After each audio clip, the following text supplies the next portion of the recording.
Good afternoon, everyone.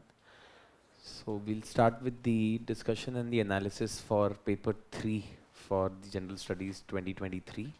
And we'll start with the internal security section. There are 4 questions that have been asked in internal security, just like every other year.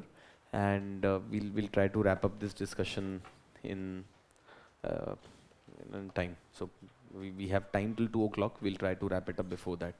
So as far as internal security section is concerned this year, 4 questions have been asked, and that is the usual pattern which UPSC has been following in this section. The question numbers are also decided. If you look at last 5-6 years, you will see that question number 9 and 2 10 markers, and question number 19 and 20, 2 15 markers are asked from internal security section. If we look at the questions that have been asked in the recent past, most of these questions have been related either to the topic of insurgency in the northeast, or they have been related to the topic of Naxalism. We have encountered in last 5 years 1 question every year from the topic of cyber security. This year, interestingly, we have no question from cyber security. So that's a break from the trend of the past. And we have also seen in the past questions from border management. We have seen questions from the topic of role of external state actors and terrorism as well. This year, the questions that have been asked from internal security section, I would say, are a bit unexpected. Unexpected not in the sense that you could not have written the answers to these questions, but the questions that have been asked were not necessarily on the pattern in which UPSC has asked questions in the past. So as I said, in the past we have seen questions specifically from cyber security. So some of the important topics in the previous years have been the topic of cyber security. This year, there was not even a single question that was asked from cyber security. So I am talking about important topics.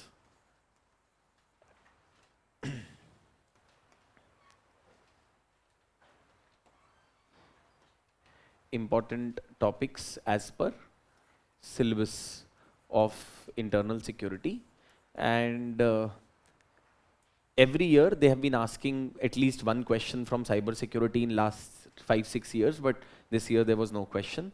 Then they have also been asking questions related to Naxalism, questions related to insurgency in the northeast very frequently. Every second year you would find questions related to this, but there was no question this time. I was expecting a question on insurgency in the northeast, especially because of the Manipur crisis, but UPSC surprisingly didn't ask any question on this topic as well. These are the questions, these are the topics that I'm telling you which are important, but which have been missed out on this year in UPSC's questions. Then a question on border management is also something which is expected every year, even though I would say that the question that has been asked on drones this year is related to border management only, but no direct question has been asked on border management in this year's examination. So that is also something which is very interesting.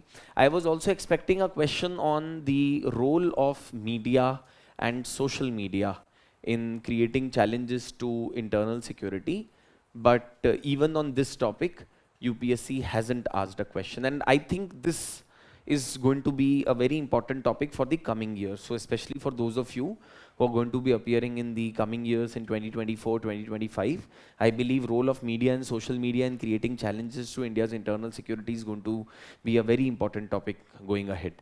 And then there are other topics as well which have been missed out on. For example, topic of role of external state actors. Now again, there have been some questions that have been asked on this particular topic in the past, but UPSC hasn't really asked a question in this year's mains examination as well. So these are some of the topics that you should keep a lookout for 2024 and 2025 examination, and possibly prepare these well, because this year at least there are no questions. Now let's get back to whatever are the questions that have been asked by UPSC in this year's examination. 4 questions, and as I said that we will try to keep the discussion as short as possible. The first question was related to the militancy and conflict in Kashmir. Now this I would say is again something which was unexpected this year, because there was no specific news of initiatives taken by the government in order to resolve the militancy in Kashmir, and it's not that there were any specific news articles also that had come related to this particular topic. But when we cover the topics of internal security, we do touch upon the topic of insurgency in northeast, and we touch upon the topic of militancy in Kashmir as well. So one could have still expected to write the answer to this question. So what is the question? Let's have a look at this. It says that winning of hearts and minds, which is often called as the WAM strategy, is in terrorism affected areas, is an essential step in restoring the trust of the population. Right? So now the statement that has been given is very broad in nature. It is not specifically pointing towards Kashmir or towards Naxal affected areas or the northeast. It is generally saying that when it comes to the resolving the issue of terrorism, it is important to have a winning and hearts and the mind strategy. And then it says, discuss the measures adopted by the government in this respect. So basically it is talking about measures that have been taken by the government in terms of winning the hearts and minds of people, in trying to bridge the trust deficit that exists between the citizens and the security forces, in terms of addressing this trust deficit that exists between the government and the citizens. So it says that what are the steps that have been taken in this particular context as part of conflict resolution in Jammu and Kashmir. So question is going from general to specific, right? So it is telling us that in general, VAM strategy plays a very important role in terrorism, and especially in context of Jammu and Kashmir, what are some of the measures that have been taken on this front by the government in India? That is what essentially the question is all about. So let us see what we could have provided in our response to as an answer to this particular question. So let's look at this particular question. This is question number 9. So in question number 9, to begin with, you could have explained what is VAM strategy. So the introduction possibly could have been defining what is VAM strategy, defining what is winning hearts and mind strategy, and the crucial role that it plays in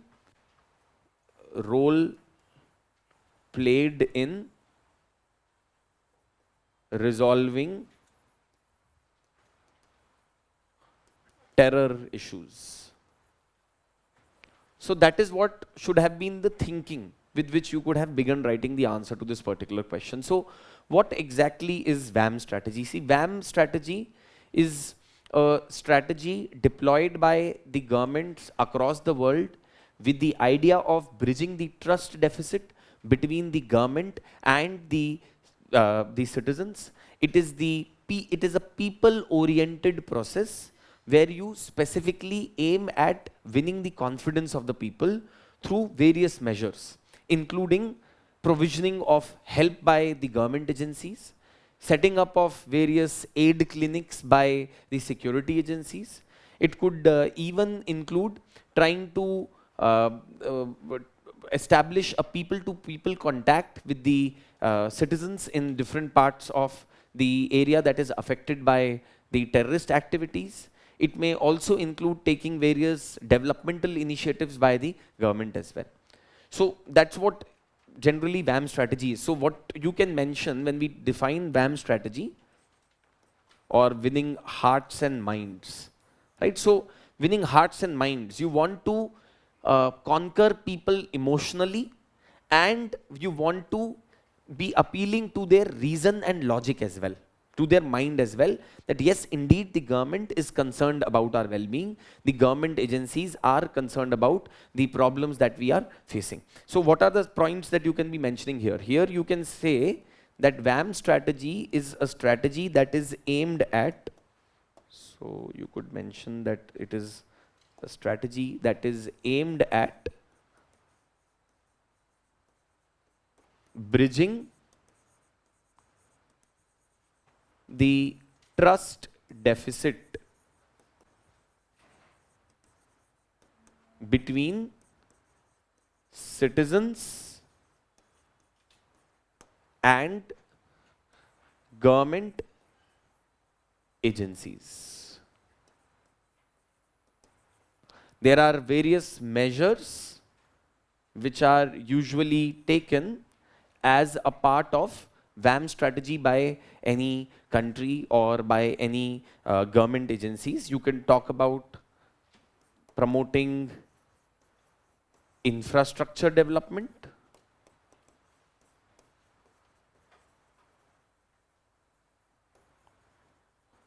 You could talk about establishing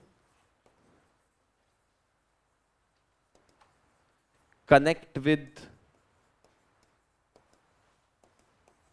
local communities.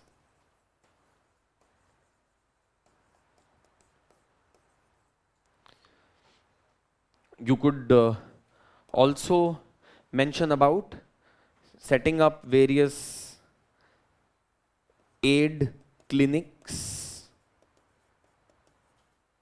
support, which could be financial support, material support by the security agencies.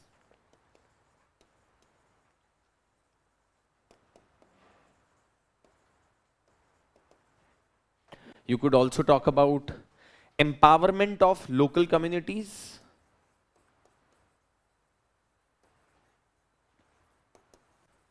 through various political measures.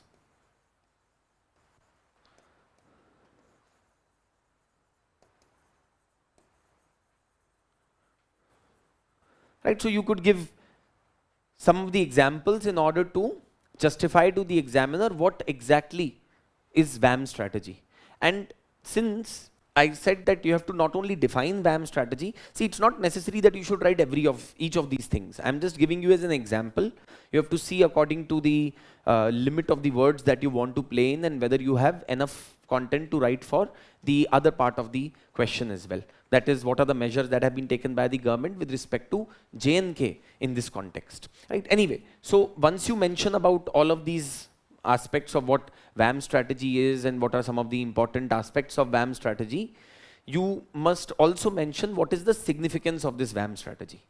So here is where you can actually make a difference in show to the examiner that you are a candidate who deserves more marks than the other ones. So you must talk about significance of this in general. And here you can make some passing reference of some of the other aspects that you may have covered while reading the internal security topics. You may mention that resolution of any internal security conflict throughout the world has happened only through a dialogue and a peace-based approach. You could say that the resolution of any such internal conflicts can happen in future as well, only through a dialogue and a peace-based approach. You could give the example of possibly the Mizo Accord that led to the resolution of Mizo insurgency. You could give the example of Assam Accord that led to the resolution of Ulfa insurgency or insurgency in Assam during the 1970s and early 1980s. Right? You could also give the example of the approach that was adopted by the government in Tripura in order to resolve the insurgency. You could also give the example of Colombia. So when we discuss about the Naxalism in India, I give the example of how Colombia was able to resolve an issue of same manner as Naxalism, which was a left-wing extremist movement in Colombia, which was led by an organization called as FARC, right? And how the Colombian government, through a dialogue and a peace-based approach, was able to resolve the issue of the FARC and the Colombian insurgency as well. So the point that I'm trying to make is that you must write some examples of why it is important to adopt a peace-based or a dialogue-based approach in order to resolve conflicts such as militancy or terrorism, and why violence can only help, or force by the security forces can only help in resolving the issue to a certain extent, right? And after that it fails. So here you must bring in your knowledge of what we discuss in our initial classes of internal security, that how the underdevelopment and extremism are linked to each other, and if we have to address the problem of extremism, we must try to address the root causes of extremism, which is underdevelopment. Once we address that, then the problem of extremism can be solved in a proper manner itself, right? So those are some of the things that you need to mention in the introduction of your answer. Then the second part of the question is stating that discuss the measures that have been adopted by the government in this respect as part of the conflict resolution in Jammu and Kashmir. So again, here in this particular question, you may link this particular introduction to the conflict that exists in Jammu and Kashmir. So what you must do before you start writing down what are the measures that have been taken as a part of VAM strategy in Jammu and Kashmir, you must make a mention of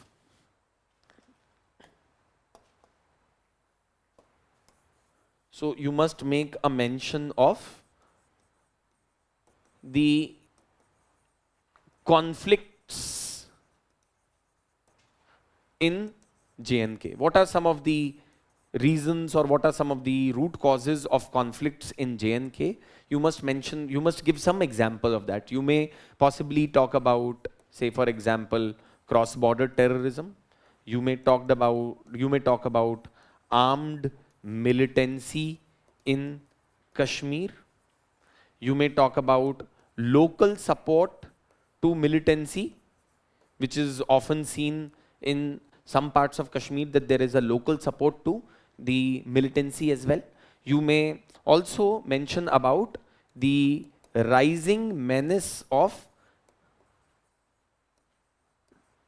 drug consumption, rising menace of drug consumption and drug trafficking in Kashmir. Recently, there were number of reports, especially in the Indian Express, related to the issue of drug trafficking in Kashmir and the drug consumption in Kashmir. So again, a passing reference has to be made. Okay, there is no need to explain all of this in detail. And then you will mention that in order to resolve the above issues, the government has taken a number of confidence building measures, a number of measures to win the hearts and the minds of the local population. So what are the VAM measures or winning hearts and mind measures that have been taken by the government as a part of restoring normalcy in Kashmir?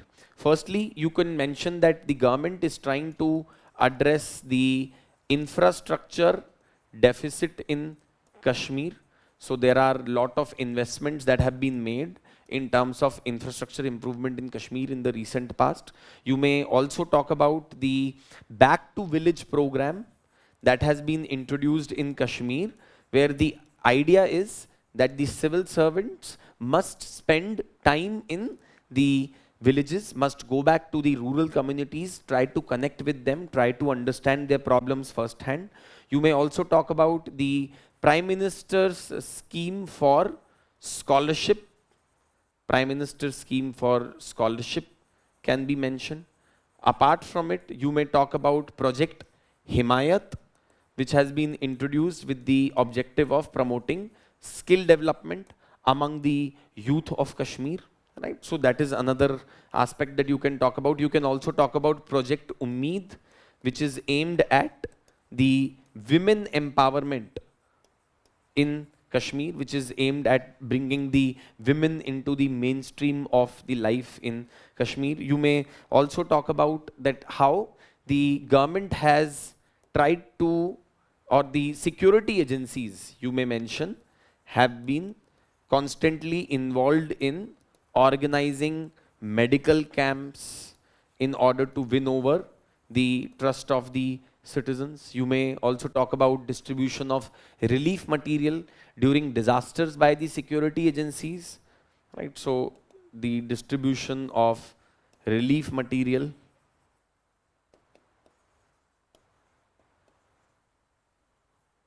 by the security agencies is also something that you can mention. You can also mention about the revival of village defense committees in Kashmir. So these village defense committees are committees that will consist of the local community people, those who have been trained, those who have been provided arms and ammunition to deal with militants or to deal with any security threats that they may face in their neighborhood. Right? So these are some of the examples that you can give, and you just need to give one line each along with the examples that you are mentioning here as a part of the VAM strategy. So again, revisiting what all we have to do in this particular question, you first explain what is VAM strategy, what are the aspects of VAM strategy, what is the significance or importance of VAM strategy. Then you talk about some of the conflicts that exist in J&K and why, therefore, the government has taken a number of measures as a part of its VAM strategy that would include all of these measures. Now, was it possible to predict this question in the examination? I would say no. But when we cover the topic of militancy in Kashmir as a general topic of the internal security, we do touch upon this particular aspect. Another thing is that, see, you must also keep it in mind that whatever things that you may have learned as a part of dealing with Naxalism or dealing with insurgency in Northeast. You can always change those things a bit and mold them according to Jammu and Kashmir, or mold them according to the requirement of the question as well. In the internal security, you must keep it in mind that if there is a solution that has been adopted, let's say in Naxal affected areas, it is possible that it can be replicated in insurgency and militancy affected areas as well. What you just need to do is show a bit of intelligence, mold those points according to the requirement of the question. Right? So here what we need to keep in mind is that there were some newspaper articles that had come related to this, and repeated efforts by the government as well to deal with the militancy in Jammu and Kashmir. The point which is going to actually make a differentiator between you and a candidate who secures let's say 50 or 60% marks in this question is that if you've been able to write the schemes and the programs of the government related to this particular issue.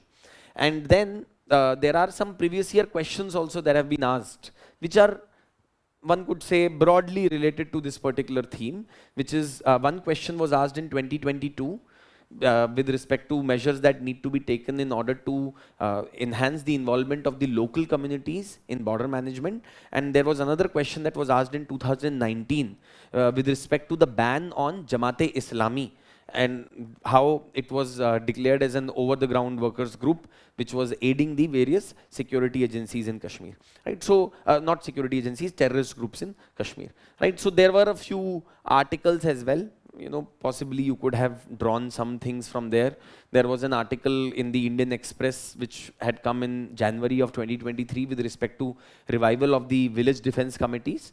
And then there was another article in the Hindu which had come with respect to how we need to deal with the increasing number of IED explosions that have been happening in Jammu and Kashmir, and what is the strategy that the government is deploying for this. तो यहाँ से कुछ थोड़े बहुत points निकल सकते थे, but I would be I would say over exaggerating if I were to say that simply by reading these articles you could have written the answer to that question. That would be definitely an over exaggeration. Anyway, so this was question number 9. Does anyone have any doubts or any questions related to this question, question number 9? Okay, now let's move on to the next question, question number 10. Okay, so this one again, I would say that it was unexpected this year. Reason for that is because as such there were no newspaper articles specifically talking about drone technology or talking about how India is trying to counter the various activities that are happening on the border areas with the help of drones. इसमें कोई दो राय नहीं है that there have been a number of instances in the recent past where the drones have been used to smuggle drugs and explosives on the Indian side of the border from Pakistan. We have also seen numerous instances of arms dropping being made with the help of the drone devices. So there has been an increase in number of instances of the drone droppings and drone sightings on the border areas. But ये topic I would say थोड़ा सा पुराना था. Reason for that is because it was in 2021 that the government had come out with the regulations and the rules for the use of drones in India. So question was asked in 2023. Then the point is that how do we prepare for such topics, right? That is obviously a valid question. Now, in my opinion, the only way to prepare for these kind of topics is that when you are reading the newspapers, etc., you would be generally aware of certain changes that are being made by the government in order to counter the influence of the drones on the border areas. But again, I would say that this was a moderate to a difficult question because ये बड़ा specific question पूछा गया है इस बार. They have not asked a very generic question as such. So let us look at the question. The question says, the use of unmanned aerial vehicles, that is UAVs, by adversaries across the borders to ferry arms, ammunition, drugs, etc., is a serious threat to internal security. Right? So then it says, comment on the measures that are being taken to tackle this threat. So there are two parts of the question. First, in the introduction, we have to talk about how the unmanned aerial vehicles, how the drones have been repeatedly deployed by the neighboring countries to cause internal security challenges for India, and what are these internal security challenges. And secondly, you need to comment on the measures that have been taken in order to the measures that have been taken in order to address this particular problem. So let's look at what would be our response to question number 10. Right, so let's look at what could have been mentioned as far as question number 10 is concerned. So again a 10 marker, so there is no need to write long drawn introductions, etc.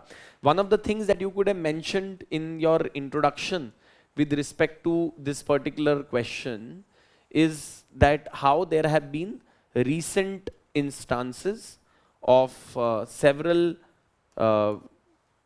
drones venturing into the Indian side of the border and making droppings of drugs and the arms, ammunition, etc. तो इसमें आप ये सब कुछ चीजें लिख सकते थे.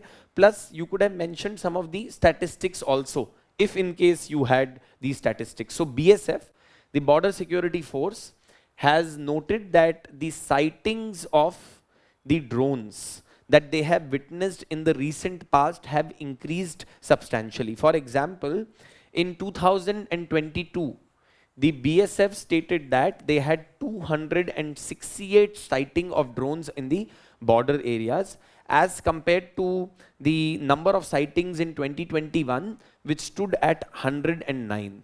अब देखिए ये पॉसिबल नहीं है कि आपको ये स्पेसिफिकली नंबर याद होगा, but I am just giving this to you for future, है ना. सो इट्स नॉट नेसेसरी कि कोई आदमी ये सब नंबर्स लिख कर आया होगा एग्जाम के अंदर.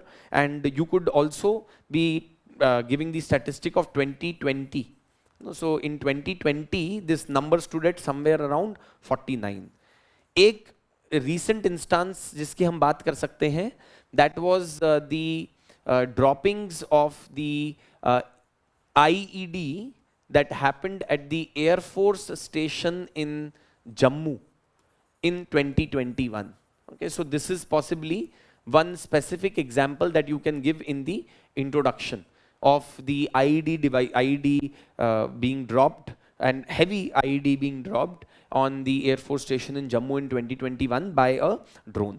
Now, once you have given this introduction, or the other introduction could have been, अगर कुछ भी समझ में नहीं आ रहा है, then the other introduction could have been that you could have simply explained what the drones are, or you could have simply explained the UAVs or what the drone devices are, है ना. तो ये आप कर सकते थे introduction के अंदर in order to just write down the introduction to this particular question. Now what are the concerns? तो एक तो part of the question ये है that there are certain concerns which are created as a result of drones smuggling drugs and explosives and arms and ammunition on the Indian side of the border. So what are the concerns which are raised by the drones crossing on to the Indian border and creating internal security challenges for India? See, the first is what you could have mentioned, that smuggling of drugs is something that we are witnessing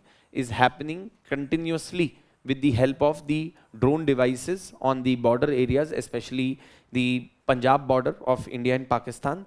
Then you could also be talking about that drones can be used to attack critical infrastructure of a country. You could have given the example of how Saudi Arabia witnessed this particular problem in the past. So in Saudi Arabia in 2019, there was a swarm of drones. एक पूरा drone attack हुआ on one of their massive oil fields in Saudi Arabia. So similar kind of critical infrastructure attacks can take place in India as well with the help of these drone devices. Another problem that you can talk is that drone devices can be used for surveillance and for espionage by the neighboring countries and to get the important secrets related to national security of India. So that is also a possibility. And then you may also talk about that how drones may be used as devices for collisions with they may be used as a device for collision with the aeroplanes and with the various other vehicles, right? So you could mention about that as well, as to how they can be used for collisions, they can be used for carrying out attacks against aircrafts, passenger aircrafts, or the goods aircrafts, etc., on the other side of the border as well. So these are some of the concerns that you could have mentioned, which could have been, which can be created as a result of the use of drones by the adversary nations against India. Now, what are some of the measures that have been taken? So you have to talk about comment. So it says comment on the measures that have been taken in order to deal with this particular challenge. So what are some of the measures that have been taken? First, let's talk about measures that have been taken.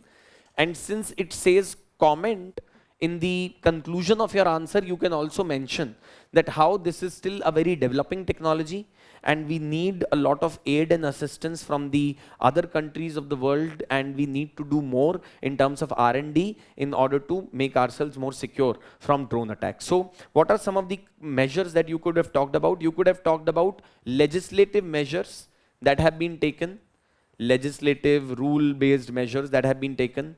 You could have mentioned about the drone rules of 2021, which were released by the government in order to prevent the misuse of the drones and in order to regularize the use of the drones. यहाँ पे आप digital sky platform की भी बात कर सकते थे, where the citizens need to necessarily go and register their drone devices, and only if you have a license would you be able to operate a drone device. If it's a registered drone device, would you be able to operate it, right? Also, we have banned the import of drone devices into India except for R&D purposes, right? So हमने India के अंदर drone devices के import को भी ban कर दिया except for R&D purposes. Secondly, here you could have also mentioned about how DRDO is working on anti-UAV technology. So there are a number of measures that the DRDO is taking in terms of developing anti-UAV technology. You could have mentioned about Durga 2, which has been developed by DRDO with the aim of countering the drones sent by the adversary nation. There is a state-of-art forensics laboratory that has been set up in Delhi. इसके बारे में newspapers में भी आया था that there is a state-of-art forensics laboratory set up in Delhi with the aim of trying to counter the influence of the drones sent by the neighboring countries and to conduct investigations on what is the origin of these drones, etc., and all of those things.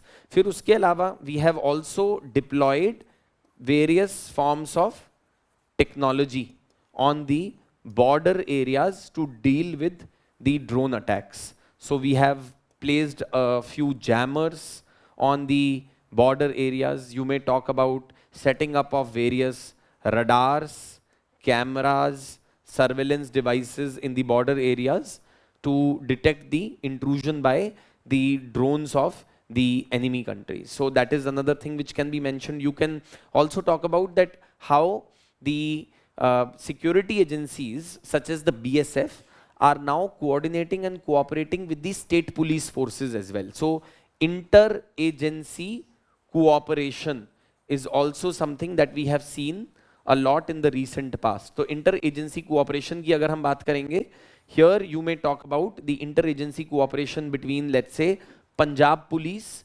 and BSF in order to develop mutual capabilities to deal with the drone attacks and the challenges that are being created as a result of the drones on the internal security issues. Then you can also talk about the involvement of private sector.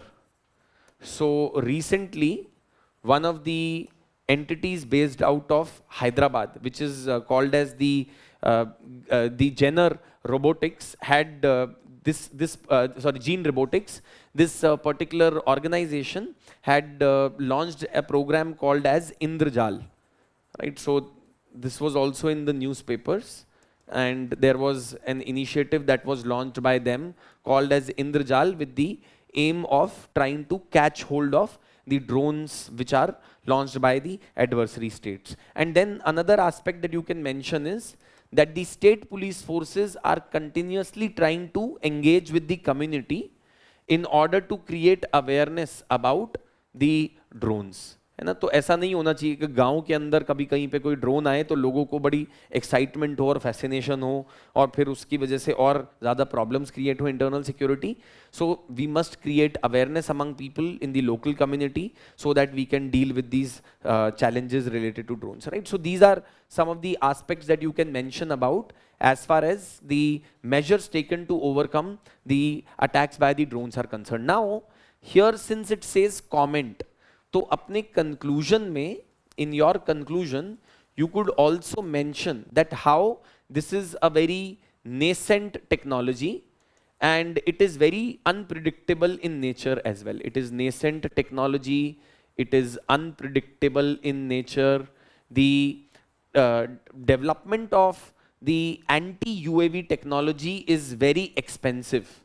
So India needs the help from the other countries of the world. We need to invest more in R&D of the drone technology so that we can truly become independent, and one could say that we could become completely independent of the other countries of the world in order to deal with the challenges that we face through drone technology.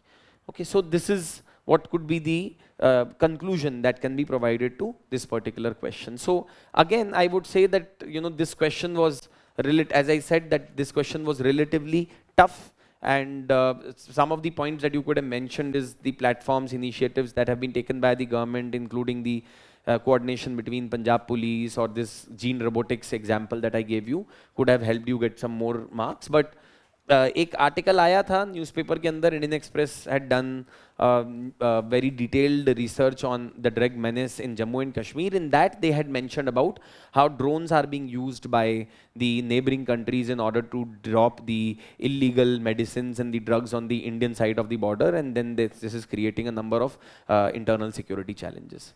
Then let's look at question number 19. Question number 19 was a very broad question. I think this is perhaps one of the broadest questions that have been asked by UPSC in the internal security portion. So it says, what are the internal security challenges being faced by India? I think this is the simplest question that anyone can write an answer to. You have to talk about Naxalism, you have to talk about insurgency in Northeast, militancy in Kashmir, communalism, you should have talked about drug trafficking, organized crime such as human trafficking, arms trafficking, right? All of these things have to be mentioned. You could have mentioned about the piracy on the sea. You could have also mentioned about smuggling on the sea. है ना, तो सारे जितने भी आप possibly सोच सकते हैं, cyber security issues, cyber terrorism, cyber warfare, all of these are internal security issues which are faced by India. Differentiating factor will be that whoever writes as many number of issues along with examples, right? So it's important, जब आप cyber security की बात करें तो आप वहाँ पे एक example दे दें that there has been an 30% increase in the ransomware attacks in last 2 years in India, or India has become one of the most favored destination for cyber attacks in the entire globe. So these are the kind of examples that you need to give. Or you could have mentioned that insurgency in Northeast has cost India these many rupees, or these many number of $1 billion, or these many number of lives have been lost. Or you could have said that in Naxalism, these many number of districts are affected by Naxalism. So छोटा छोटा example देने की ज़रूरत है. So all it says is, what are the internal security challenges which are faced by India? इसको innovative तरीके से लिखने का एक तरीका ये भी है that you could have mentioned the security challenges that we are facing due to internal reasons and security challenges that we are facing due to external reasons.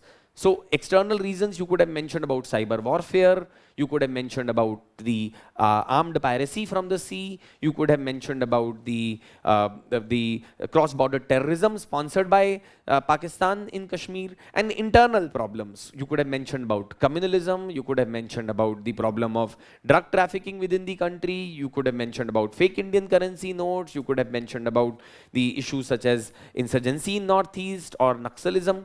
So that could have also been one of the innovative ways. See, now in examination, you have to think what is something that can impress the examiner, how I can segregate my points into different buckets to create an impression on the examiner. So internal or external dimension could have been one, in way in which you could have written down these challenges faced by India on the internal security front. उसके बाद second जो part है question का, give out the role of central intelligence and investigation agencies tasked to counter such threats. Now, whenever I deal with the various security agencies and their mandate in our internal security classes, I'd say that I've been expecting a question on investigation and intelligence agencies for a very long time, and thankfully they asked a question this year, but I was expecting them to ask a more analytical question. The question that they have asked is very straightforward in nature, which is that you have to talk about the role which is played by the various intelligence and the investigating agencies in India. तो इसमें भी आपको intelligence और investigating agencies को अलग अलग segregate करके आप लिख सकते हैं, and you can mention in brief about the role that is played by them, and in conclusion you could have mentioned the shortcomings with respect to these agencies. So when we talk about, say for example, the role played by the, I hope I don't need to tell you what all has to be written in the first part of the question, है ना? That is something which is very very easy. So role played by investigating and intelligence agencies in India. So here you have to make a passing reference to some of the investigating and the intelligence agencies in India. So when we talk about the investigating agencies, say for example, so in the investigating agencies, you could have mentioned about the CBI and let us say the NIA. You could have mentioned about some of the other agencies as well, which are involved in intelligence as well as investigation both. For example, you could have, apart from CBI and the National Investigation Agency, also mentioned about the Enforcement Directorate. So what is the CBI supposed to do? It is a specialized investigation agency created by the central government under the DSPE Act of 1946, and this agency is tasked with investigation of corruption cases, investigation of any serious crimes that are happening within the country, right? Then you could have mentioned about the CBI is an agency that is manned by the officers from the IPS, and they generally tend to provide support to the state police forces in their investigation and state police forces in the enforcement of law and order, etc. Then the second part of the, you could have mentioned about NIA. So this is an agency that was specifically created according to the NIA Act of 2008 with the aim of investigating into terror related offenses. This agency has been given powers to investigate the terror related offenses even in the states without seeking the permission of the state police as well. And that is what was one of the points of disagreement between the states and the center also when NIA was created. Enforcement Directorate, this is an investigation enforcement agency that has been created under the PMLA with the aim of preventing economic offenses in India, especially related to the Prevention of Money Laundering Act of 2002. So it is involved in investigating the links of the terror organizations to the organized criminal groups. It is involved in investigation of the funding sources for the various terror organizations, etc. And all of those things could have been mentioned. Then you need to mention about the intelligence agencies as well. Again, see, two lines on each of these intelligence agencies should be enough. But ऐसा हो सकता है that you may fall short of content. You may still not be able to write a lot. In that case, you write some of the shortcomings with respect to the functioning of the investigation and the intelligence agencies in India. So in intelligence agencies, you would have mentioned about RAW, the Research and the Analysis Wing, that was set up in the year 1969 specifically with the purpose of carrying out the giving the intelligence to the internal security agencies of India which emanates from outside India, threats that emanate from outside India and have a bearing on internal security situation in India. Intelligence with respect to that has to be collected by RAW, right? Then you would also mention about the Intelligence Bureau. So Intelligence Bureau is an intelligence agency which is a colonial institution that has been given the task of collecting the internal security, given the task of collecting the intelligence related to the domestic threats that exist within India. So it is involved in collecting the intelligence with respect to terror attacks that may happen. It is supposed to provide counter intelligence inputs to the various security agencies in India to deal with these to deal with various internal security issues. इसमें आप कुछ examples वगैरह भी दे सकते हैं that the IB in the recent past has been able to find the linkage between the terror groups in Jammu and Kashmir and some of the organizations such as the Jamaat-e-Islami or the organizations such as PFI in raising the funds for the terror organizations in Jammu and Kashmir.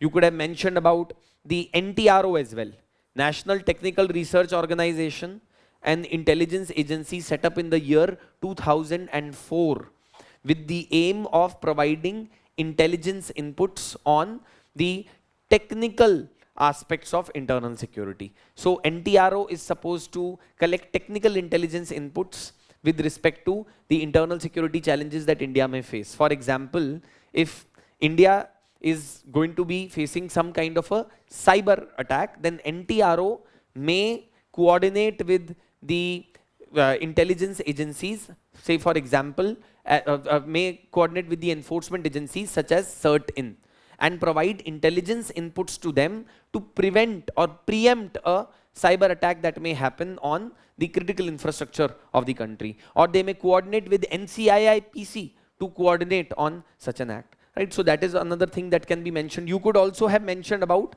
FIU, Financial Intelligence Unit India, which has been set up under our commitment made at international level as a part of membership of Financial Action Task Force. So FIU India is the intelligence agency that is supposed to act as the linchpin between other FATF member and India to carry out various measures to prevent money laundering happening in India and to curb down on the terror financing in India. Right? So these are some of the things that you could have mentioned. Or क्योंकि हो सकता है, as I said, you may find that you may not be able to write more than 2 to 3 sentences on each of these organizations.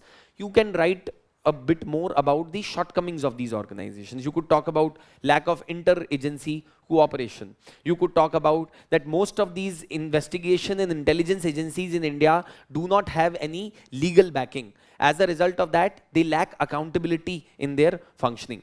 You could have talked about that they lack resources, especially technical manpower. They lack forensic labs in order to carry investigation and in order to preempt the terror strikes or internal security challenges that India may face. तो इस तरीके के कुछ आप shortcomings भी लिख सकते हैं in your conclusion of the answer related to this question. This was a very, very broad question, and I could say that perhaps sky is the limit to write in this question as such, but still, if you face any kind of shortage of content related to this particular question, you may write, as I said, shortcomings and challenges associated with the functioning of intelligence and investigation agencies. Okay, now let's move on to the last question. And the last question is something which was expected this year. Now, I would say that among all the questions that have been asked in the internal security topic this year, I would say that this was perhaps the only question which I expected and one could predict this year, and that was related to terror financing. So there was a no money for terror financing conference that happened last year in the November 2022, and there were a number of newspaper articles also related to this, and that is why this was a pretty much predictable kind of a question this year. So this says that give out the major sources of terror funding in India and the efforts being made to curtail these sources. So what are some of the major sources of terror funding, and what are some of the measures that have been taken to curtail these sources? In light of this, also discuss the aim and the objectives of the No Money for Terror conference recently held in Delhi in November 2022. As I said, the inspiration for this particular question was several newspaper articles and the No Money for Terror funding conference that had happened. इससे related कुछ questions past में भी आ चुके हैं. In 2017, a question was asked by UPSC where they had asked that what are the suggestions for curbing terrorism and what are the major sources of terrorist funding. अगर हम newspaper articles की बात करें, there was one article that had been written by former director of CBI, and this is an article from November 16 2022, somewhere around the same time of this conference being organized. How can we further our efforts in curbing terror financing? This was an excellent article which had been written in order to curb the terror financing in India. There was another article which had come in Indian Express explained on November 17 2022, which was related to what is the objective, the aim, the significance of this particular no money for terror conference which is being organized in India. And then there was another article in the Indian Express on 25th of November 2022, which was in the UPSC Essentials series of Indian Express, where they had talked about what do we understand by terror funding, what are the various sources of terror funding in India, what is the impact of terror funding, what are the measures that have been taken in order to combat terror funding in India and globally as well. तो इस article में सब कुछ वो था what was required in order to write down the answer to this particular question. So let's see what all are the points that we could have mentioned as far as question number 20 is concerned, right? So question number 20. Now in question number 20, what is the possible way in which you could have begun the or provided the introduction to this particular question? See here बहुत सारे तरीके हैं. एक तो आप FATF की recent meetings के बारे में कुछ mention कर सकते थे, where there have been important and key decisions that have been taken in order to curb the terror financing across the world. Or you could have mentioned about the G20 meetings that happened recently.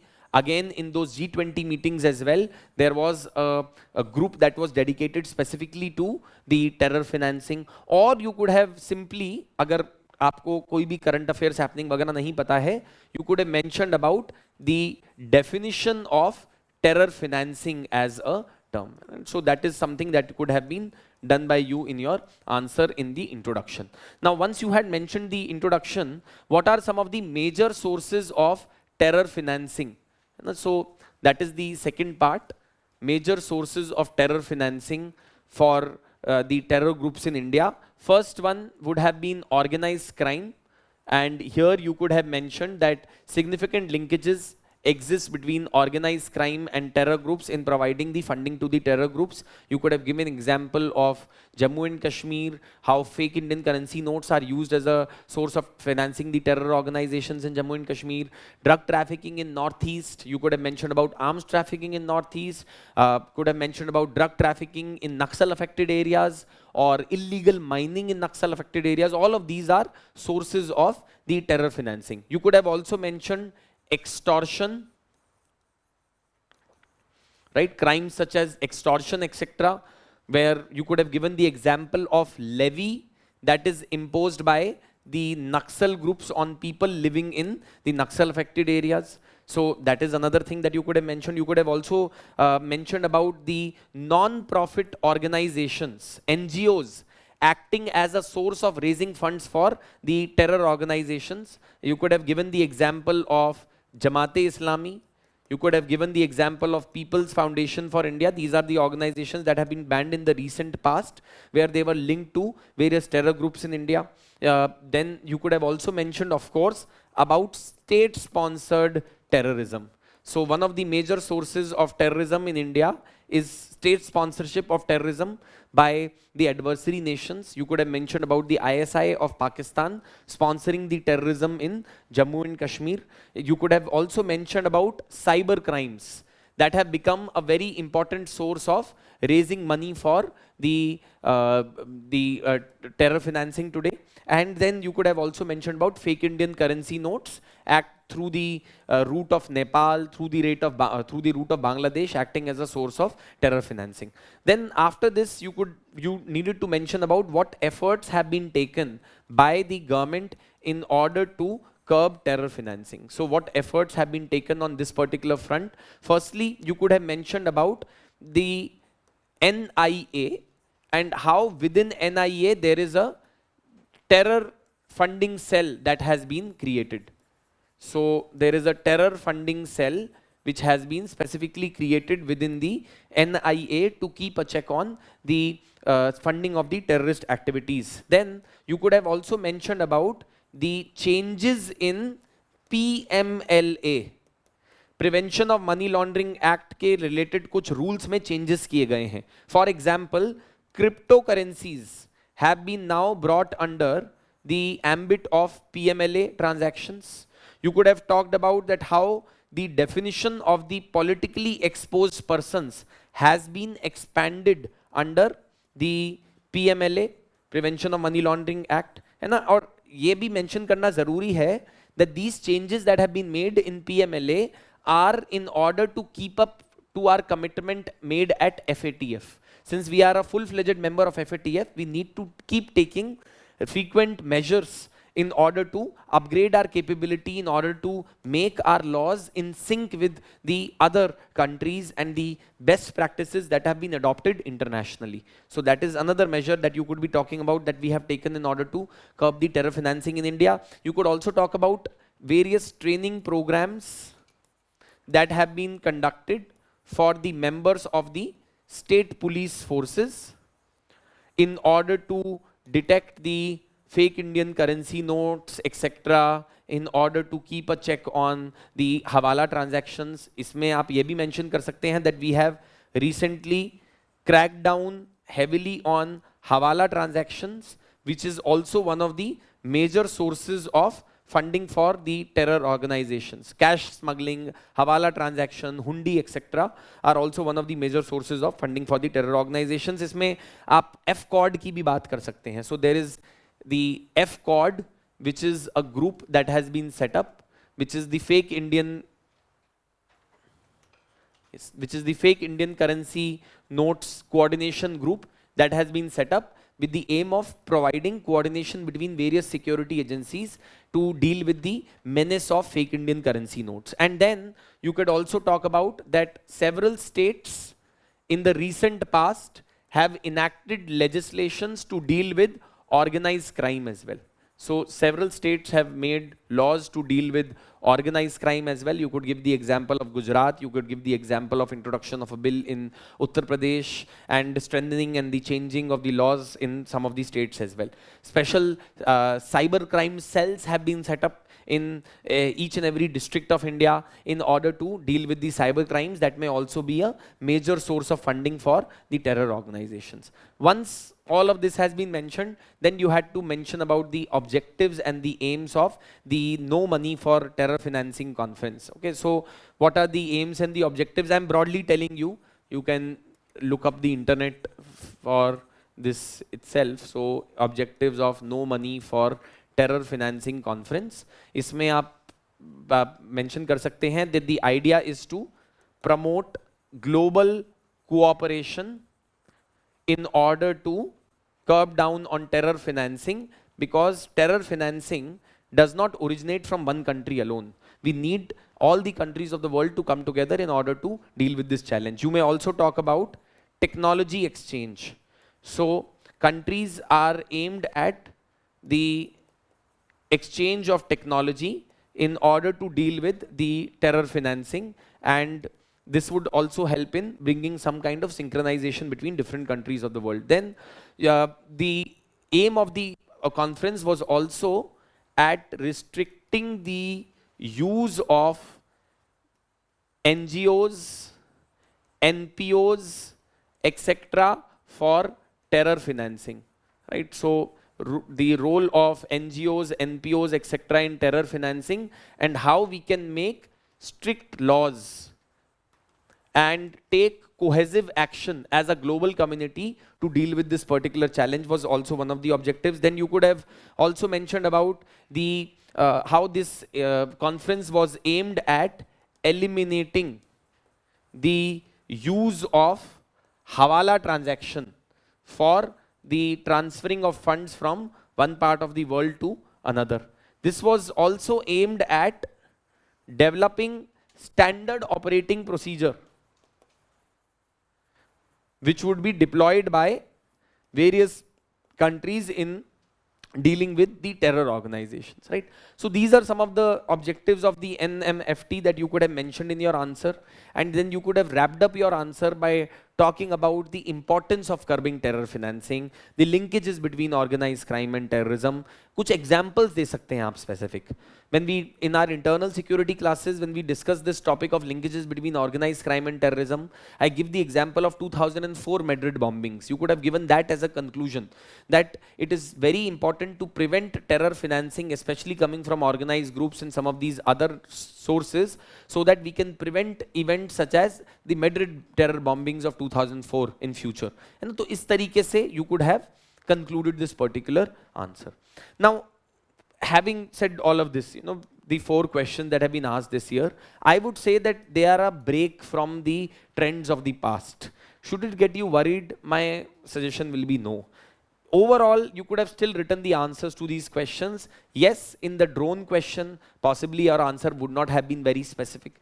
Maybe even in this question, you may have found it difficult to write the objectives of this conference. But see, even if you don't know the specific objectives of the conference, think that if there is an international conference that is happening with the aim of preventing the terror financing, what could be its objectives? Objectives have to be to prevent hawala transactions, objectives have to be to promote international cooperation, objectives have to be to promote technology exchange, objective has to be to develop stronger and stricter laws to deal with terror financing, objective has to be to curb down the role of the NPOs and the non-profit organizations in sponsoring the terror activities, etc. Right? So these are some of the points that you could have mentioned as far as this question is concerned. Now, having said all of this, I would suggest that as far as internal security topics are concerned, your approach should remain to be the same that has been since the beginning, which is that cover the basics of the topics. You should have at least 200 to 300 words to write on each and every topic in the mentioned in your syllabus. And secondly, keep a very close eye on the newspapers. In fact, for internal security, I would say that even if you are not necessarily reading the newspapers in detail, but current affairs magazine are also enough for internal security, because ऐसा नहीं होता कि internal security पे रोज कोई नई news आ रही होती है. So there are not a lot of things which are happening. You can always look up the current affairs magazine, monthly current affairs magazines, etc., in order to get a gist of whatever initiatives that have been taken, whatever are the conferences that are happening, etc., and use those points in order to aid your answer writing and to be able to add more value to your answers. Okay, so this is as far as the internal security portion is concerned. Anyone has any questions or doubts? We may take them up right now. Otherwise, we can begin with the next session. Okay, thank you so much.